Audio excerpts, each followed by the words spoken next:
And hello, hi, how are you, mindsetters? How are you? My name is Tepa Alison V, and I'm so excited because this is my first solo live show. Now, if you're sitting back and thinking, what are we doing today? Now, let me give you a bit of a riddle. It's Wednesday, and it's 4 p.m., and you're on Mindset Channel. What does it mean? Oh, life sciences, of course. Today we're doing a bit of a life sciences, and we'll be doing much more and learning about indigenous medicines, traditional healers, such things. And the person to be helping us today in nailing that is Eugen. That's Eugen, good. how are you? Good in you, Tip. How are you doing? I'm good. What are we doing today? Well, today we're looking at indigenous knowledge systems, and we're going to look at modern biotechnology as well as traditional biotechnology. Oh, wow. So we're talking traditional healers and Absolutely. biomedical technology. Absolutely. Wow, wow, guys, this is an exciting show. I'm telling you, go tell your friends to tell their friends to tell their other friends that something is happening today, and more information is about to be fed to you. Now, before we start the show, I know you're excited as much as I am. Firstly, go to our Facebook page. If you didn't have us on our Facebook page, where have you been? Simply go to our Facebook page. Simply just go facebook.com/learn extra and like our page. And for those who've been in our page for quite a while, you know how we do this. You've been with us for a while. It's simply ask any question, any query, and any suggestion that you have. And remember to help each other, guys, on the page, guys. On that case, remember that we have a competition, which I'll be telling you thoroughly more about later on during the show. And also remember to visit our website, which is learnextra.co.za/live. There you can get your notes and work with us. And I'm not only talking about any other notes, I'm talking the exact same notes that we'll be using today. Now, with no waste of time, I know you're waiting and anxiously saying, Tepo, please get done with this, and we want to do this. So guys, let's do this with you again and enjoy Life Sciences. Again, back to you. Thanks, Tipo. Thank you. Welcome, folks. Well, I'm sure you guys are tired, had a long day, but this is the best part of the afternoon where we spend some time looking at life sciences. And today, during the grade 10 lesson, we're going to be looking at indigenous knowledge systems as well as biotechnology, and we'll talk about traditional biotechnology as well as modern biotechnology when we get to that. Very important to look at where we are in terms of relation to the rest of the year. Last week we looked at tissues, we looked at plant tissue, and we did we did a dissection on animal tissue. We looked at the different types of tissues. Today we're looking at how plants as well as technology can use and manipulate plants for the benefit of humankind. So obviously we're going to talk about indigenous knowledge systems, and I know that your grandparents chat to us, our dads, our parents chat to us, our friends, our teachers chat to us about home remedies and traditional medication. So yes. there's always been somebody at home that tells us, try something homemade first, try a home remedy. What's your thought about this? I thought about it, that I'm a black person, that we believe in indigenous knowledge, where we consult our traditional healers for certain medicines. And the complication of it is that technology is upgrading each and every day. So these two things come together and come along, end up confusing me. Yeah, absolutely. What Tepo said is fundamentally very important, is that indigenous knowledge system is something that has been practiced for a long time. And that was practiced based on information that was passed on from our ancestors, from our great-grandparents to our parents, and then so forth to us. And the question is, how do we know whether these things work? And obviously, with the development of science and the development of modern technology, scientists are able to go and experiment and carry out investigations and to ascertain whether traditional remedies actually work. And that's fundamentally very important. For us to be able to rely on traditional medicines, there has to be some evidence, there has to be some prolonged evidence of testing, and not necessarily in a lab, but you know that when your grandparents talk about it, when a traditional healer talks about it, he's talking about something that he's obviously investigated or he's got knowledge about. And that's why we refer to that as indigenous knowledge systems. And the word indigenous basically refers to things that are found naturally in an area. And we live in a country that is rich in biodiversity, that's got lots of plants, lots of animals. And over the years, and people have been able to identify plants with medicinal values, plants that have healing properties, or that have properties that we don't know about, and that information has been passed down, and that is what we refer to as a knowledge system. It is not exclusive to any culture, it is not exclusive to any race. Tebo spoke about amongst the black community, among the African. I know that it's not exclusive to you, as well as amongst the Indian community as well. There are traditional plants that have been used at the time of birth, at the time of injury, and so it's not exclusively to a specific race, it's not exclusive to a culture. So let's look at some of plants that are, we're going to look at some of the plants that are traditionally very important to us. We're going to look at biotechnology as well. So let's get on with the show, guys. So during this lesson, we're going to be discussing the use of traditional technology in both medicine and by traditional healers. We're going to consider the use of medical biotechnology in the production of vaccines, antibiotics, and blood transfusion. So basically, when we talk about the manufacture of vaccines and antibiotics, there is some sort of technology that is involved. So we're going to look at the technology that is used to produce vaccines, the use of vaccines. We're going to look at what antibiotics are, and we're going to probably very quickly discuss blood transfusions, the importance of it, and how has it been possible. We're going to also discuss the process of cloning of plant and animal tissue, and we're going to understand what cloning is, and we're going to look at the differences between plant and animal cloning. We're going to very briefly look at stem cell research. We spoke about it last week, but we're going to go into the depths of stem cell research and the possible uses of it. We're also going to consider, and very importantly, the ethics and the legalization around stem cell research, and you basically being able to respond to questions based on the legality as well as the ethics behind stem cell research. And then at the end of the session, we're going to look at some revision questions, and probably today I've designed a question that is an essay based on traditional knowledge systems and the ethics and legislation around that. So let's move on, guys. So as I spoke about, we said that indigenous knowledge systems refers to knowledge that has been passed on from generation to generation, and that information has continued to be passed on, and so this will be passed on to the next generation. And obviously that comes from wisdom from our ancestors that have tried out remedies for periods of time and that have proven to be effective. Okay, so South Africa has a wealth of indigenous knowledge and traditional technology that has been passed on from one generation to the next, and that has been proven to be effective. Plant and animal tissues have traditionally been used as building materials. They've been used in craft, they've been used in basket weaving, in thatching, in brewing beer, in the production of food, as well as in traditional medicine. So we can look at, we don't necessarily need to look at the medicinal views. We can also look at the uses in terms of building, in terms of craft, in terms of the production of beer. Nkumbuti is a traditional beer, am I right? Nkumbuti. And that has been through a process known as biotechnology. I'm sure when our ancestors, when our forefathers were doing this, they didn't have any idea that it was biotechnology, but they understood the science behind it, and that it had to be produced by using something that was inoculating the medium and producing the alcoholic content in it. So again, so it's traditional biotechnology versus modern biotechnology, and trying to understand how that was carried on.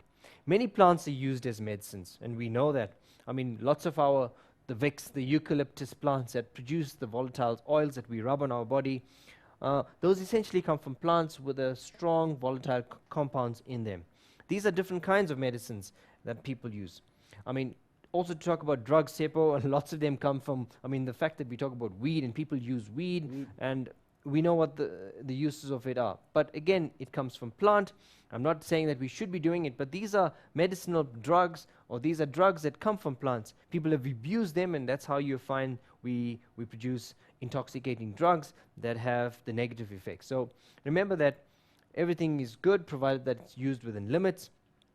So when we look at the use of medicines or plants, they're used both in the pharmaceutical industry as well as in the production of herbal remedies.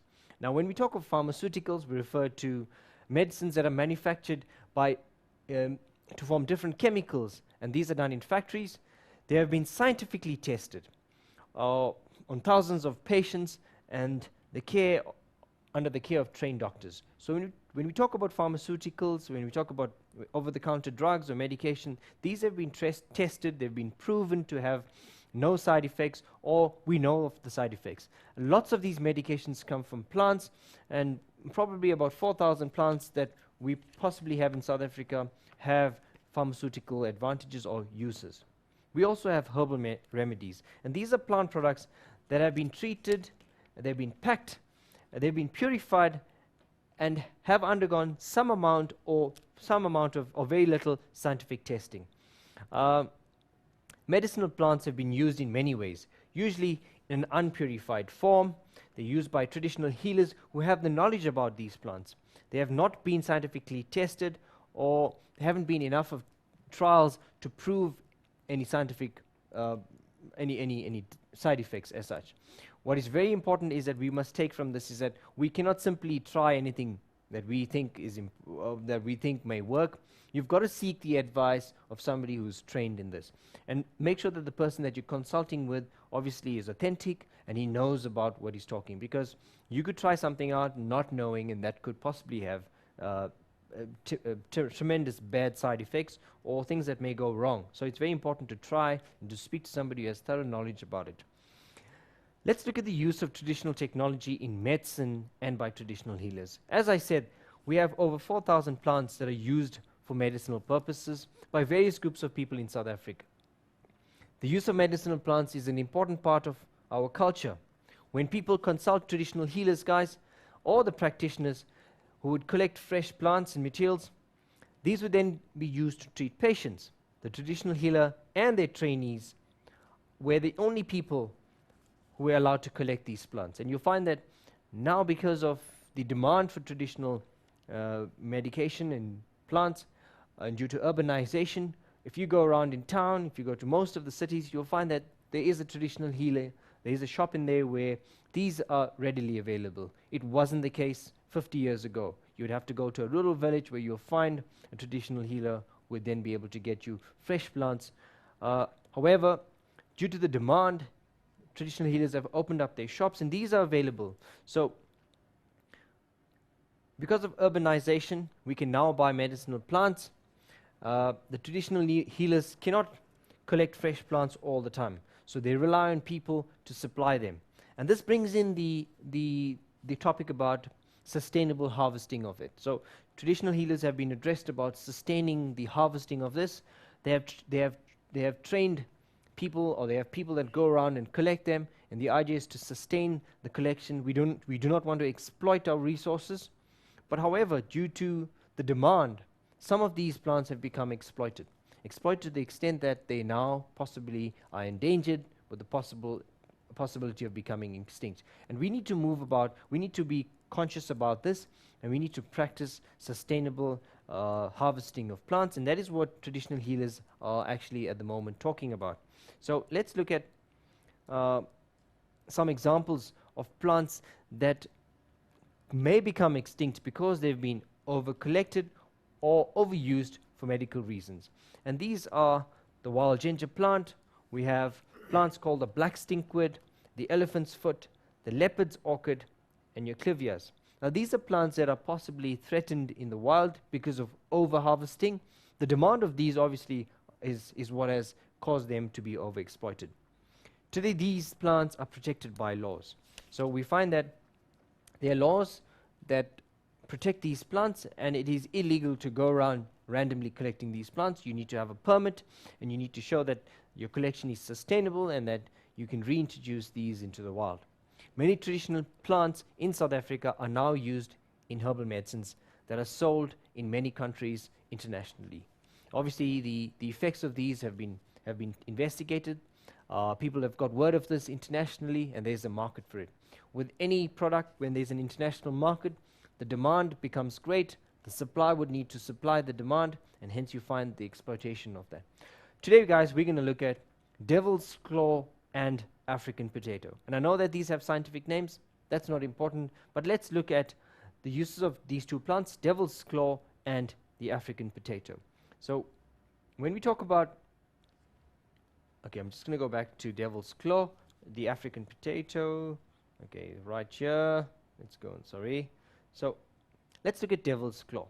So I've got a little diagram here that shows you a plant, and obviously it sort of has hooks towards the end, or claws that represents long nails or claws. And here's a fresh green plant, and here you can see it in full blossom.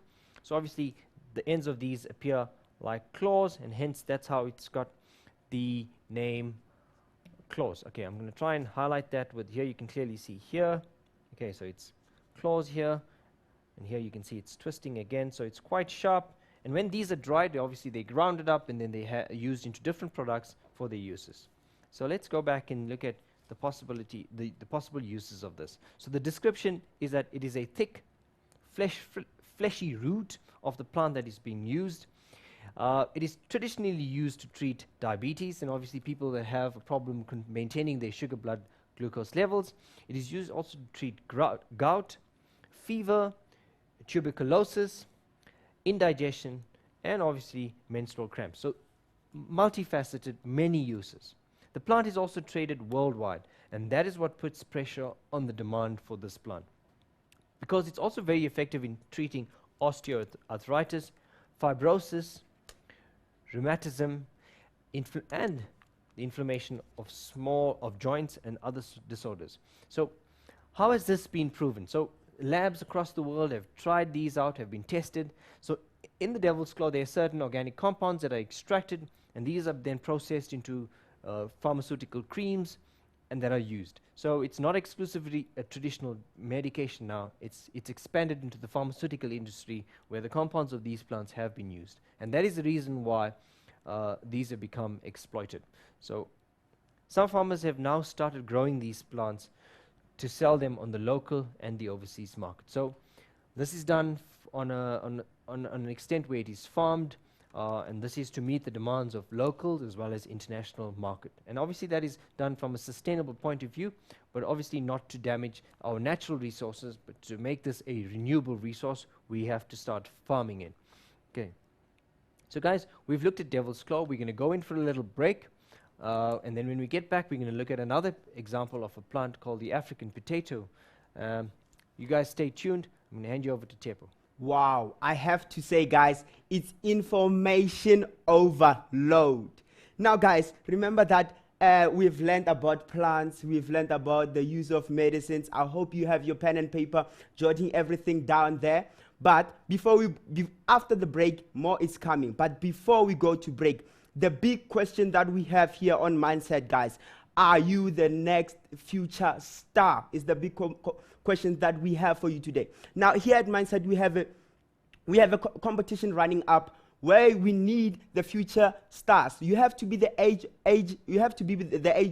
of 16 and 21 to enter the competition. Just enter the competition. Tell us why you want to be the next future star. Tell us that you believe in yourself and you believe the power of education can change your dreams. And all you have to do is to go to a simple website. It's sastudy.co.za and enter the competition right there, and then get your friends to vote for you, and then after that you may be the next winner. Who knows? I mean, like, who knows? After that, for now, let's take an ad break and see you after this.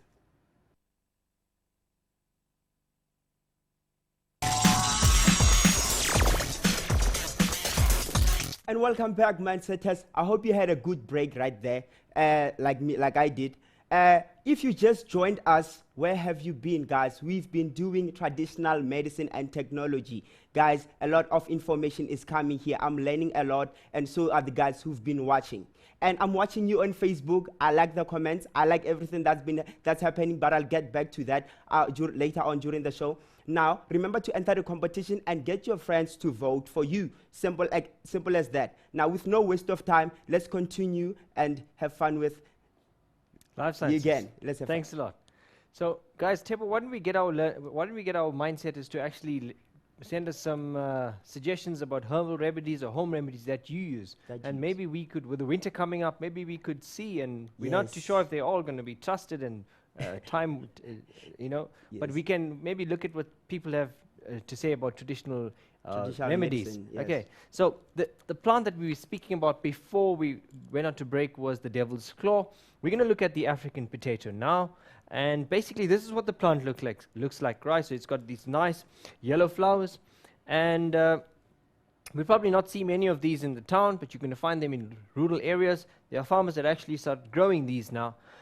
It's the corm of the African potato that is actually used. So the corm basically means it's a modified root that is used. So the corm, it's a modified root, guys, of the African potato is a traditional plant that is used to treat certain types of cancer, rheumatoid arthritis, urinary tract infections, again for tuberculosis, for diabetes, and HIV. Well, there are many different medications that have been used to treat HIV.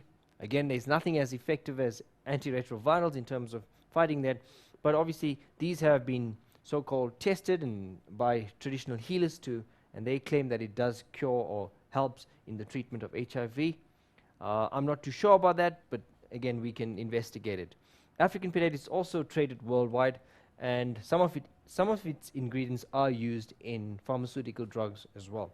So when we're looking at the plant, that's what it looks like. Here I've got a sort of a host of different medication or different supplements or different packagings of the product, and here we're seeing African potato, and it's on a bottle. It's made of, in that you get 350 gram capsules that are taken. Here's another example of, it's called hypoxis, and that's the name of the plant, African potato. Here you're seeing it's called the guardian angel. We're not too sure again. It's called APC supercaps, and this is used for immune boosters, which have shown to assist effectively in the treatment of autoimmune diseases, arthritis, rheumatism, diabetes, gout, chronic fatigue, asthma, prostate problems. So here, that's the packaging. Here we're seeing some of it is used as a body cream along with shea butter. So you find that the products can be, African potato can be used in various products. But what is very important, guys, before you try something out, make sure you read the label and get a second opinion. Get an opinion from somebody who knows about it. You don't want to go out there and try something that you don't know about. There are many guys that create creams that are not as authentic as the original stuff is. So make sure that you find out, you read the packaging very well, and that you seek professional advice, even from a traditional healer, before you use something that you're not too sure about.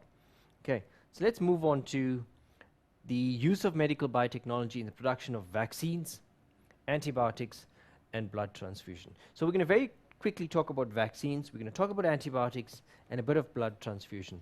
But before we get into that, the use of the process of manufacturing vaccines, antibiotics, and blood transfusion is called biotechnology. So obviously bio meaning living things, and technology is obviously using a kind of process that uses living things. So biotechnology basically covers quite a variety of different fields in life sciences. So we need to know a lot. We need to know about chemistry, we need to know about living organisms, we need to study immune system, we need to look at chemicals as well. So it's not a science that is exclusive to life sciences. It basically would mean that you need a bit of chemistry, you need a bit of life sciences, inorganic, organic chemistry as well. So let's look at not much the details of biotechnology, but some of the applications of biotechnology in modern medicine.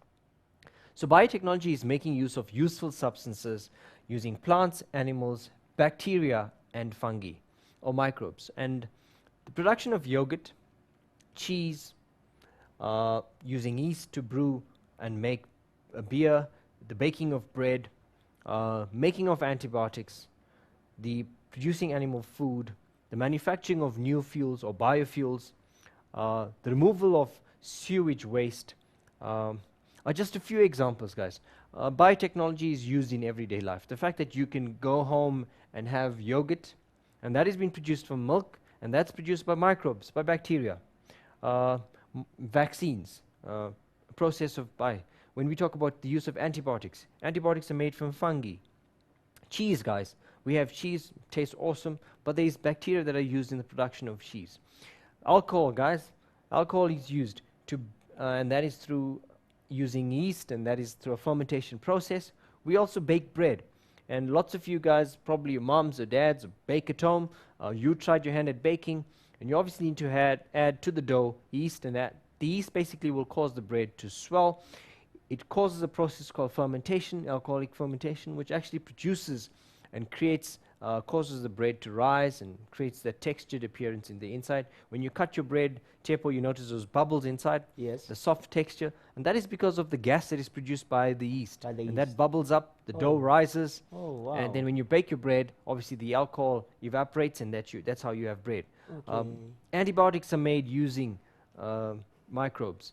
So let's look at the applications of this, and we can call that recombinant bacterium, or we call it recombinant DNA technology, where a bacteria is used and new information is added to it. Here we're looking at a bacteria in which a gene has been introduced, and we call that recombinant bacteria because it has got a gene from another organism incorporated into it. So this bacteria is basically going to now produce the protein or the compound that the gene has originally been was supposed to do. An example of that is the production of insulin. Now lots of you would know of somebody that's diabetic, and they're probably taking an insulin injection. So insulin is a protein that is manufactured in the body, and that needs to be made again, and obviously people that are diabetic cannot produce this. Previously insulin from cattle was taken, so it was called bovine insulin, and obviously that had some certain allergic reactions, and people were not people didn't want to be treated with a product that was made in an animal. Through the advancements of biotechnology, the gene has now been inserted into a bacteria. We're able to identify the gene. We've inserted that into a bacteria to form a recombinant bacteria. That bacteria is going to produce the exact protein, insulin, in a bacterial form, and that is then processed and it's purified into what we call insulin, but it's humulin, human insulin, made in a bacteria. One classical example of the use of bacteria in the production of medication. Another example is the protein that dissolves blood clots, and that can be produced by recombinant bacteria, and that is given to people that are prone to having heart attacks or strokes. Another example is we find people that are short, that have a deficiency of the human growth hormone, and that human growth hormone can be produced by a recombinant bacteria, where the gene for the production of the hormone is inserted into a bacteria, and that hormone is produced, and that is then purified, processed, and given to individuals that have a deficiency of a hormone. We also see that bacteria can be manipulated, can be recombined to treat oil spills, to be effective in producing, to reducing the effect of pollutants in the environment. We also see genes for pest resistance being introduced into crops. So we see crops with genetically modified genes into them that makes them resistant to pests. Now what is very important, guys, there's always two sides to the argument, those individuals that support the use and those that are against. And we're going to get to the ethics of that and the pros and cons of each one of these. Okay, but this is just basically to represent the possible various applications of biotechnology where we're using recombinant bacteria for various reasons. As I said, the process, now we're not getting to the process, but understanding the application of it is very important. Modern medical biology, biotechnology and research investigates many fields of healthcare. There's lots of research and debate about the areas around immunity, vaccine, antibiotics, blood transfusion and cloning. So as I said, there's lots of debate around the use of animal products, the use of the manipulation of bacteria and its use. Again, we're going to discuss the possible pros and cons, or the advantages and disadvantages of that as we go through the show. Let's look at what immunity is, and very, very quickly we're going to define what immunity is, and we're going to look at the types of immunity and why we need vaccines, or the use of vaccines, and how that has come about. So immunity is the ability of the body to produce antibodies against infections and to remember these infections. So we often hear of the word, I've become immune to my teacher shouting at me, and that's because, Tepo, you often hear your mom says, do this, and you say, I'm immune to listening to your mom. And Yes. we use the word immune meaning that we're so used to it that we no more, there's no more bothers out. Yes, yes. And that is exactly what immunity is. Basically, when you no more can be affected by something. By something. Okay, Yes. so immunity is the ability of the body to produce antibodies, and that's a sort of a protein that is produced by the body, and that is specific for a type of infection. So we have different antibodies produced for different infections. And once you get an infection, the body produces the antibodies, and it remembers that. It keeps those memory cells to remember that infection in the future so that you have antibodies. And that's how you become immune to, we'll discuss certain viruses. We're going to look at the use of vaccines in that. Many diseases are caused by microorganisms, and we see that not all microorganisms are disease-causing, but lots of the diseases are caused by microorganisms. These could be bacteria, they could be fungal, they could be viral. We're going to look at the possible uses of biotechnology in treating these. The immune system is like an army that patrols the organs. So it's basically like an army. It patrols the body, and it looks around for organisms that are non-self, or things that we call pathogenic or disease-causing. The word pathogenic means something that causes a disease. So the body has these soldiers called the lymphocytes that go around and constantly look for disease-causing organisms. It searches for these, and then it attacks them. It attacks them by producing these antibodies. And that is how you end up being sick. So the body picks up an infection, you get sick, you produce a fever, you get shivers. The body responds by producing antibodies. And sometimes the body needs additional help. And that is when we consult a doctor, and he either prescribes an antibiotic, or he tells you, okay, wait and we'll see how you feel over the next couple of days. Okay, so we'll talk about that. So, but very, very quickly, we're going to look at, there are various ways in which people can protect themselves from diseases, and we refer to that as acquired immunity, or immunity that you can get. Now, there are two groups in which we can talk about how immunity is gained. We can get it naturally, and that is naturally acquired, or we can get that artificially. So we can be given it artificially. We can get immunity artificially as well. So when we talk about natural immunity or naturally acquired immunity, this could be done actively as well as passively.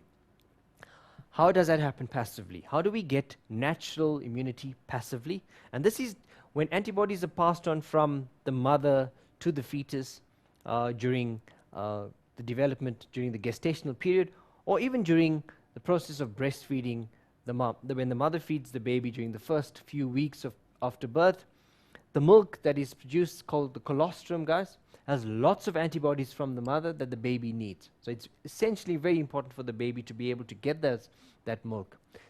The first milk is called, I can't remember, but it's called colostrum, rich in antibodies, rich in again, let me say this, rich in antibodies that the baby artificially gets, and that it naturally gets from the mother, and that is a kind of passive immunity that the baby develops. It's very important for the baby to be breastfed so that the immune system is strengthened. We also get active natural acquired immunity, and these are antigens that enter the body naturally. The body produces antibodies, and these are then remembered. The body keeps a memory of this so that in the future when you do pick up an infection, the body has recognized that. We also could get artificially acquired immunity, and that is done actively as well or passively. And how do we get this artificially done? So when antigens are introduced in the vaccine, the body then produces antibodies and specifically lymphocytes. Now, when we talk about active immunization, I mean, if you guys, I'm sure you guys remember being sick and going to the clinic where you needed to have your immunization. It's important, even kids when they're going to school, they need to show their immunization card. And that immunization card basically talks about active immunization, where you go to a clinic, and from the time that the baby is born, there are sort of dates around which you go in and you take your baby and you get your vaccines. And those vaccines basically are introducing into the body a disease-causing substance that will not actually cause the disease in you. So they take out the disease-causing substance. The body recognizes that as a disease-causing substance. But however, the DNA of that substance, it's killed. So it's not going to infect you. So your body recognizes that. It says, okay, there's something foreign. Let's attack it. It then produces the lymphocytes. And these lymphocytes are produced in response to that specific vaccine. And that vaccine basically could be a polio vaccine, it could be a diphtheria vaccine, it could be mumps, rubella, measles. So these would normally infect you. Your body then says, we've seen this before. We recognize the surface of this bacteria, of the virus. Let us send our lymphocytes, which we have in our memory, which destroys them. And that is a process called active immunization. However, certain infections need to be treated passively. So that is called passively acquired artificial immunization. And this is performed when antibodies from somebody who has been infected are removed, and that is produced. And so the blood banks do this. They remove the antibodies from somebody who's had an infection. Those antibodies are then given to an infected person.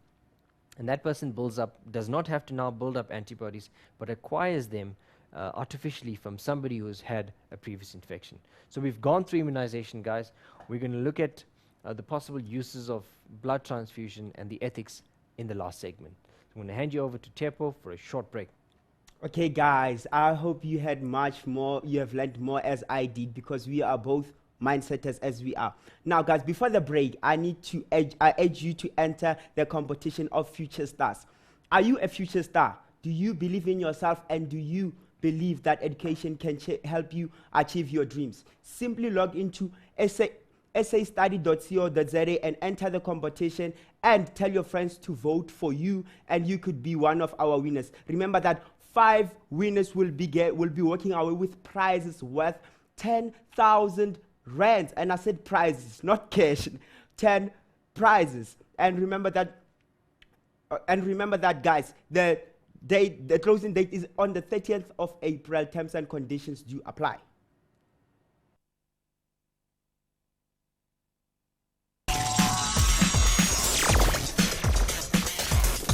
And guys, this is just the last part of the show. I hope you are enjoying as much as I am, and I hope you have learned as much as I did. Now, with no waste of time, let's go back to you again.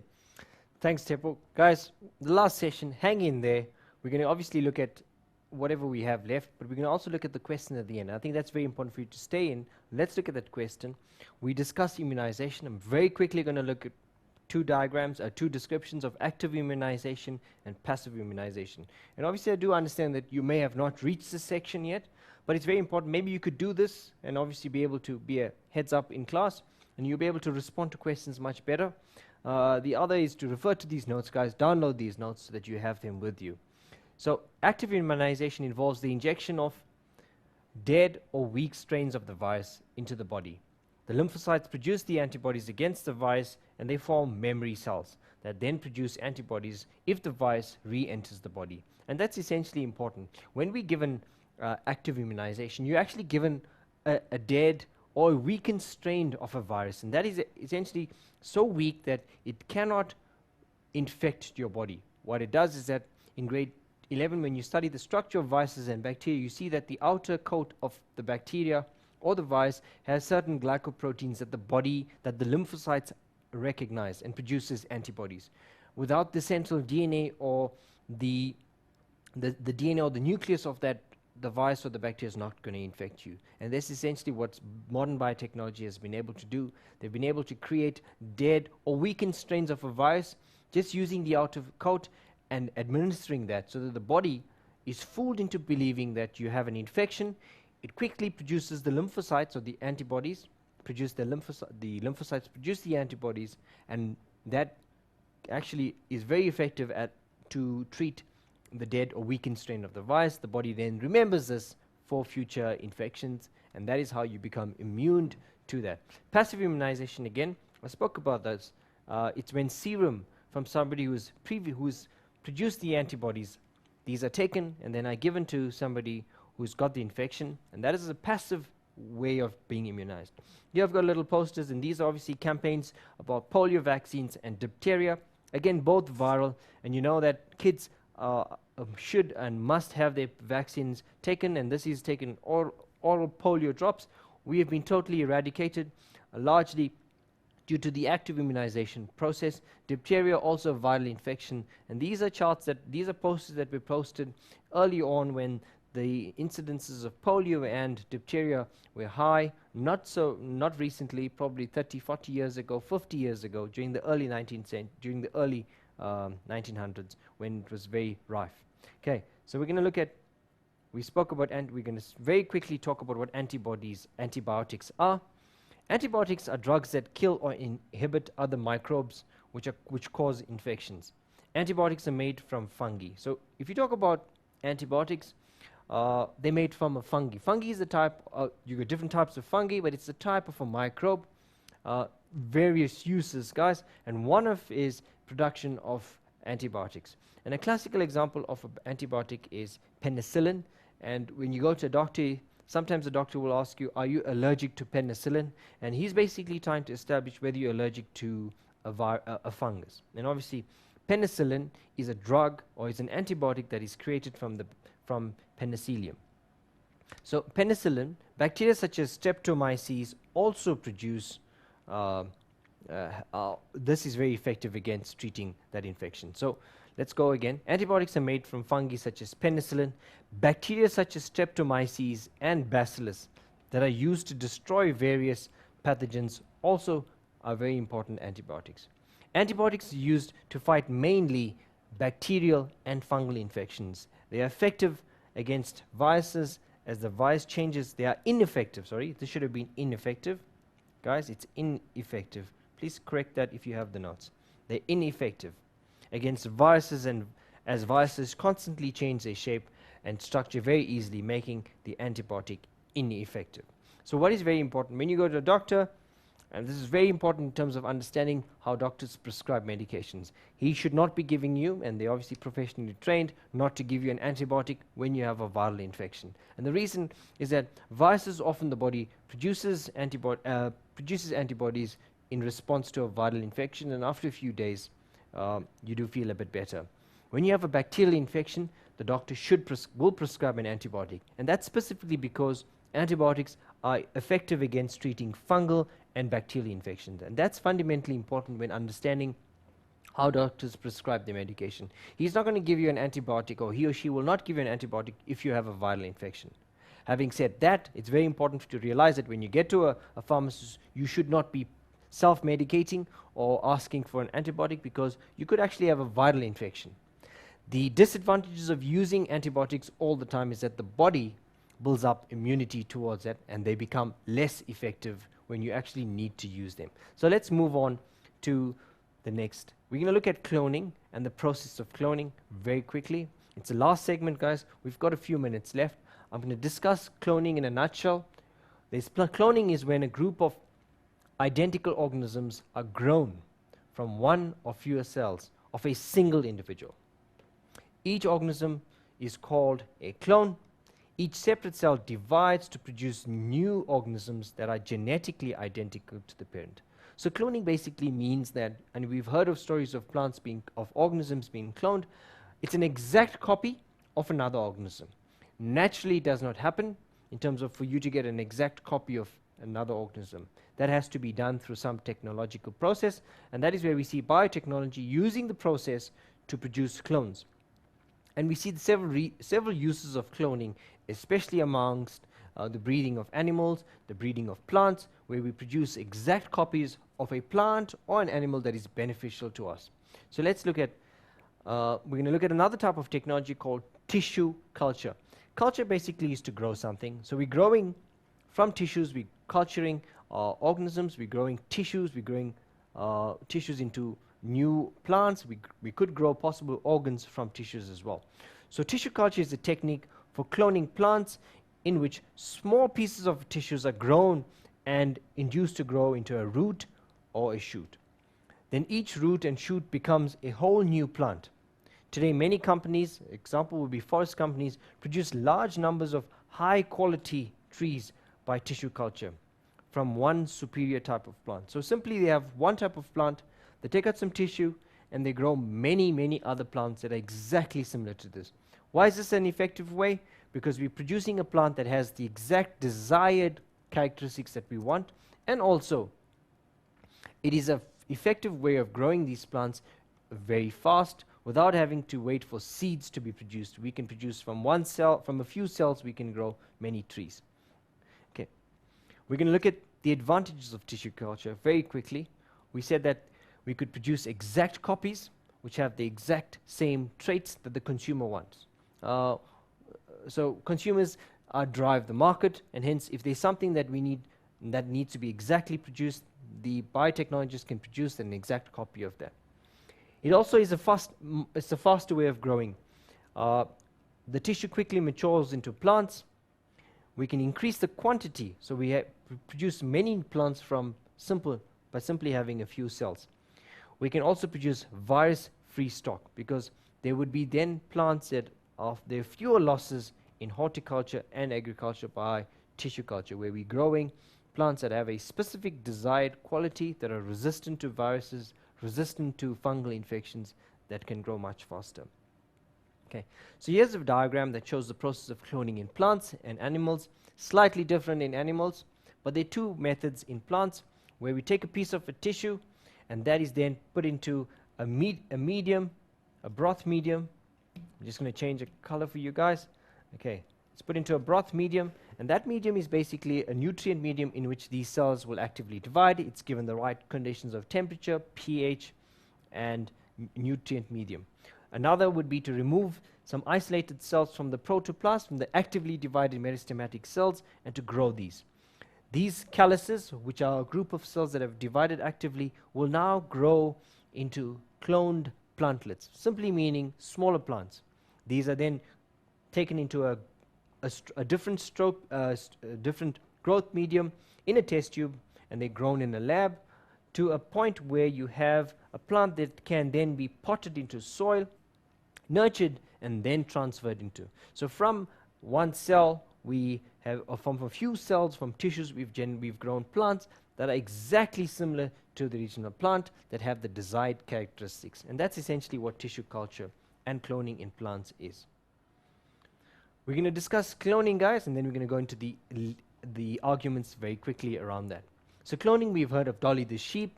Again, it's a very simple process, simple to describe, but not very simple to carry out. And we've got to remember that cloning is not as successful as we make it sound by explaining the process.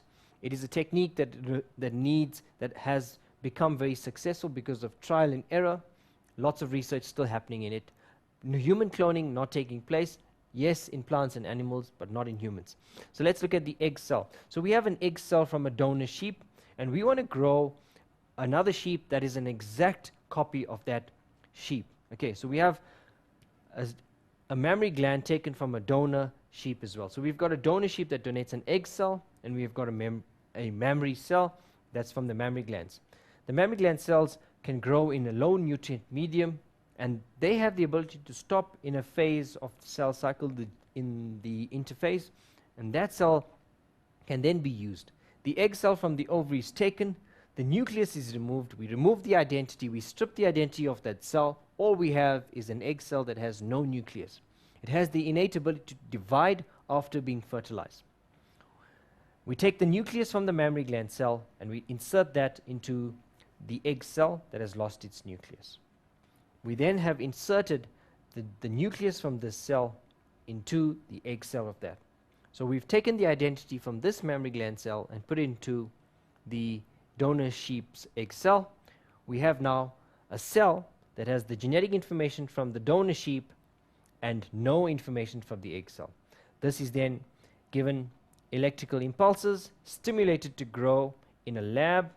It develops into an early embryo, and that is then implanted into a surrogate sheep, and that basically is the lamb that will be the mother of that will grow, and in which the fetus or the embryo will grow, and this will be an exact copy of the donor sheep from which the nucleus has been given.